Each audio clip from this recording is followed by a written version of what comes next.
Mrs. Makeba, are people happy in Johannesburg?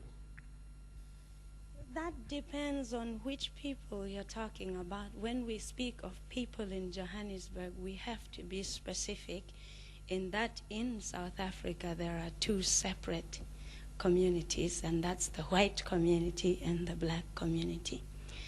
I will speak for my community. I think we are happy, we dance, we sing, because to us, sometimes it's better to laugh to keep from crying. Mrs. Makeba, you sing your songs in a lot of countries. And obviously, quite obviously, it is not only purely show business. Actually, which is the message you want to give, to transmit to your public, to your listeners?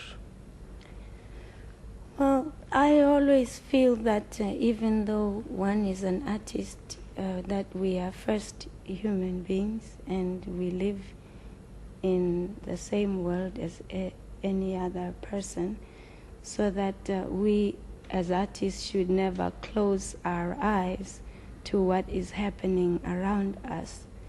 Therefore, coming from South Africa, naturally my life was affected by my environment there. And the songs that I sing are just about my everyday life. And the things I say are those things that have affected my life. The message I'm trying to give to my audience is not one. I am just trying to make them understand me as a person and understand my country and my people. Do you see some principal difference between the struggle of the Africans in countries like South Africa, Mozambique, Angola, on the one hand, and on the other hand, in countries like Brazil and United States, where they are in minority? There is really no difference in the struggle between the people you have mentioned, because we are all Africans. We were just put in different countries by white people who took the people from Africa and spread them out. And it is true that our problems are the same. Now, saying that they are a minority, this really means nothing, because the white man, wherever he is, whether he is in the majority or the minority, he rules. It just shows you, it just proves to everyone that we just have to keep fighting. We just have to fight that much more, because it doesn't matter whether he's majority or minority, he's always on top. Which status are you aiming to between the whites and the Africans at the end, when you have won?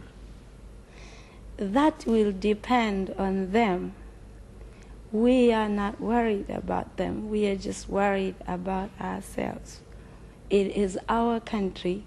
They came from Europe to invade our country. They took it. They have made us suffer. So we don't have to worry about thinking what will we do to them or what will happen to them. It will be up to them to see fit what they can do when we have won. Just like they see fit what to do right now while they are on top. So it's something that we don't worry about. All we are worried about is to fight and liberate ourselves. What will happen after that will depend, again, on the invaders. They could have come to our country and lived side by side with us. We didn't mind that. In fact, when they came, we said, come in, sit down, and they sat down and said, get out. And now it will be up to them. It is known that Africa only had black people. Europe had white people. Asia had yellow people. Now, it is absurd to say that we Africans were not in Africa when white people first came. And secondly, the conqueror writes history. They came, they conquered, and they wrote. Now, you don't expect people who came to invade us to write the truth about us. They will always write negative things about us. And they have to do that because they have to justify their invasion in all the countries. It's like saying when the Europeans went to America, there were no Indians there. It's ridiculous because they were there. I know that my people were there. We don't write our history. It has always been handed down to us orally by our elders. Of course, the white man came and he writes history. In fact, you don't know anything about any place until the white man gets there. Like my husband always says, it's like saying, well, until the white man comes to any place, nothing lives. It's only when he comes and says, boof, I've discovered you, now you exist, which is ridiculous. And that is why I have to say the things I say in my performances, because I know, again, that I am right. And because I am right, I know I will win, because the truth shall never be covered by lies. I have difficulties in many different places, and not only me. I think if you're black, you have difficulties everywhere there are white people. And most white people always say that we should not generalize and so on and so forth. And in fact, there are some countries, even take Sweden. In Sweden, people say there's no racial problem there. But it is only because there are not that many black people in Sweden, so you don't really see it as clearly as you see it in countries like United States or even South Africa. But there is prejudice everywhere.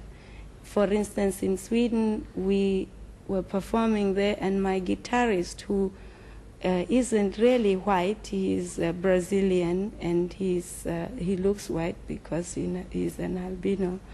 But some people approached him on 4 occasions and told him, why does he have to play with niggers?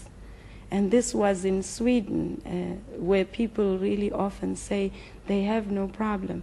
And take his country, Brazil. We were there last June, and white people in Brazil denied the fact that there were racial problems in Brazil. But it exists. We saw it every day. Everywhere I performed in Brazil, I never saw black people. I only performed to white people. And they said, well, it's because they can't afford to come here. It's too expensive, which is another form. That is another form of keeping them from coming to where they can enjoy themselves together with white people. They keep them poor. So that we have problems everywhere. Sometimes people send us threatening letters, and some send very vulgar letters and tell us, nigger, get out of here and go. So there's nowhere to run. We just have to stay wherever we are and fight to liberate ourselves.